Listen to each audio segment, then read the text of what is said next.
First up, viewers, the politics over memorial for Dr. Manmohan Singh continues to intensify even as Congress mounts attack on central government, claiming that no space was allocated. The central government has fact-checked the Grand Old Party with its memo, a communique that was sent to Mallikarjun Kharge, the Congress president. In fact, National BJP President JP Nadda also called out Congress's hypocrisy, saying that the centre has decided to allocate space for the memorial, but the Congress continues to spread lies. This is what the BJP has said. Listen in to the reactions coming in.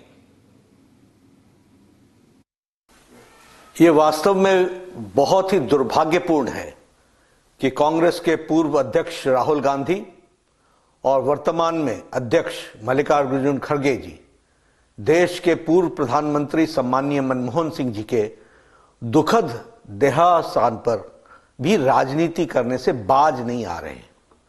Congress के इस घटिया सोच के लिए जितनी भी निंदा की जाए वो कम है।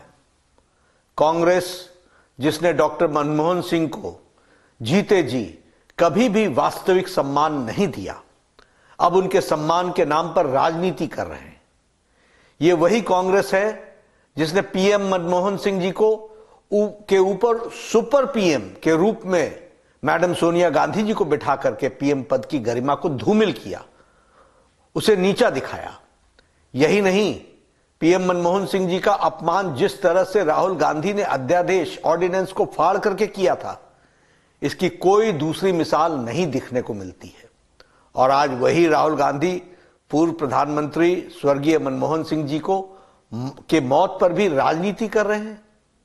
गांधी परिवार ने अपने परिवार को छोड़कर देश के किस बड़े नेता को सम्मान दिया है और न ही उनके साथ न्याय किया है, चाहे वो कांग्रेस पार्टी से हो या विपक्ष से हो, चाहे वो बाबा साहब अंबेडकर हों, देश के पहले राष्ट्रपति राजेंद्र बाबू हों, सरदार पटेल हों, लाल बहादुर शास्त्री जी हों या फिर पीवी नरसिम्हा राव जी हों, प्रणब दा हों, सीताराम केसरी जी हों, श्रद्धेय अटल बिहारी वाजपेयी जी हों, अन्य दूसरे किसी भी बड़े नेता को कांग्रेस और गांधी परिवार ने सदैव उनका अपमान किया है।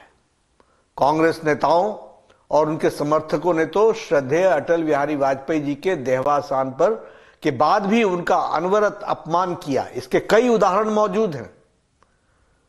पूर्व प्रधानमंत्री आदरणीय मनमोहन सिंह जी की समाधि के लिए आदरणीय प्रधानमंत्री श्री नरेंद्र मोदी जी के नेतृत्व में सरकार ने जगह भी दी और परिवार को सूचित भी किया है, फिर भी कांग्रेस झूठी खबरें फैला रही है। वैसे कांग्रेस का इतिहास याद रखने की जरूरत है। 23 दिसंबर 2004 को पूर्व प्रधानमंत्री श्री नरसिम्हा राव जी के निधन के बाद दिल्ली के राजघाट परिसर में समाधि स्थल बनाए जाने की मांग की गई थी, लेकिन उस समय सोनिया गांधी जी ने उनको नामंजूर कर दिया था। उनके पार्थिव शरीर को कांग्रेस के दफ्तर में जगह तक नहीं दी गई थी।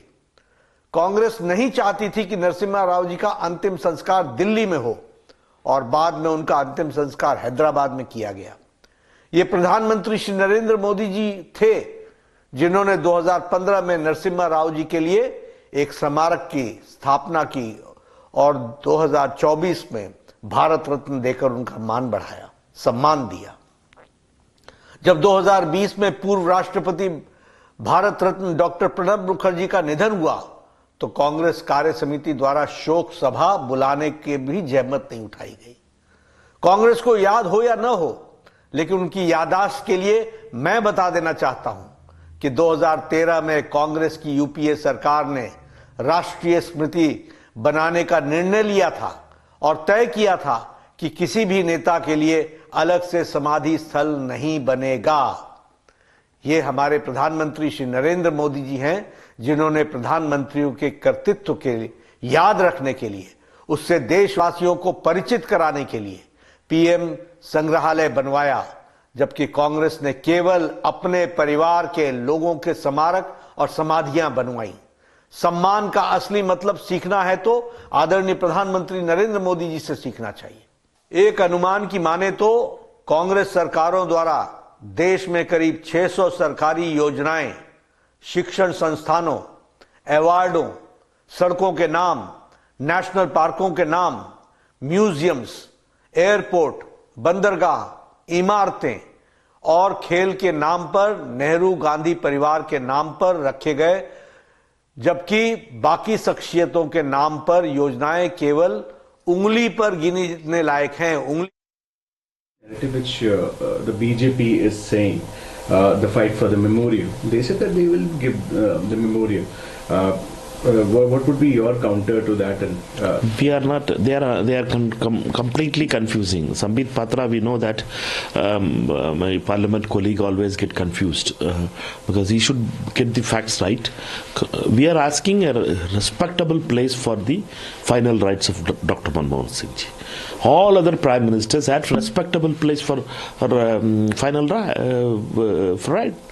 So we have to be very clear that Mr. Sambit Patra ji, Prime Minister, Finance, all the ministers were there, President of India was there, Bhutan King was there, and all other foreign dignitaries were there. All other chief ministers, Siddaramaiah ji was there, Revanth Reddy ji was there, Sukku ji was there, Rahul ji himself was doing the work of like a son. He was doing it for the work of the duties of a son, and we all know that Karge Sahab was there. Everybody was there, but the way it was, the place it was, this is the problem. Memorial can be built everywhere. Memorial will be built across the India because Dr. Manmohan Singh is a legacy which will be celebrated. Which Modi, I don't want to mention on this day, Mr. Modi has loved at him at all level. On the quota issue when we speak, he will speak about पहले हक किसका है. When we speak about corruption, he will say that raincoat का प्रधानमंत्री पहन के घूमते हैं. All these kind of things, you are insulted enough. The man called Sardar Manmohan Singh ji. You are done enough, boss.